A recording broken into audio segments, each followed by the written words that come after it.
So the big picture for this lesson is inequalities, and it includes both linear and quadratic inequalities. Start with linear inequality first.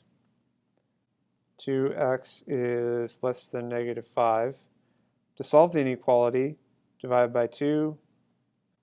You get x is less than negative 5 halves. So negative 5 halves is the same as negative 2.5, and it's a less than, so you have an open circle. And then less than means to the left. Okay, so there's a graph of that inequality. So this should hopefully be something you're familiar with. But also, there's interval notation. So how would you write this in interval notation? It would be the open interval minus infinity to negative 5 halves. So when you're graphing the inequality and you're talking about interval notation, it'll look a little bit different.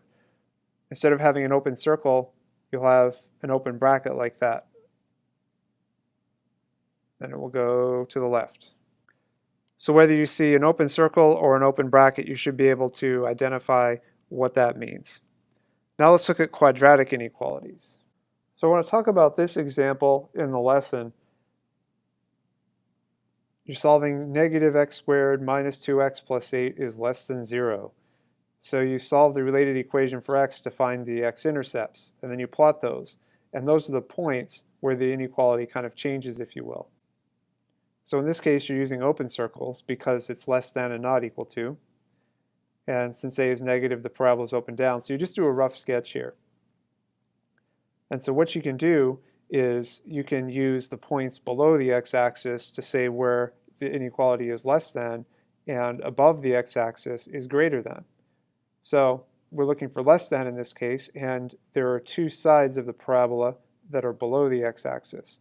One of them is where x is less than negative 4, the other is x is greater than 2. So in interval notation, what you do is you do a union of those two intervals. The open interval negative infinity to negative 4, union with the open interval to infinity. And so what happens here is this union connects these two intervals together. So you're saying it's going to be either in this first interval or the second interval. And the intervals are open because they're not equal to. If it was less than or equal to 0, you would have closed at negative 4 and closed at 2.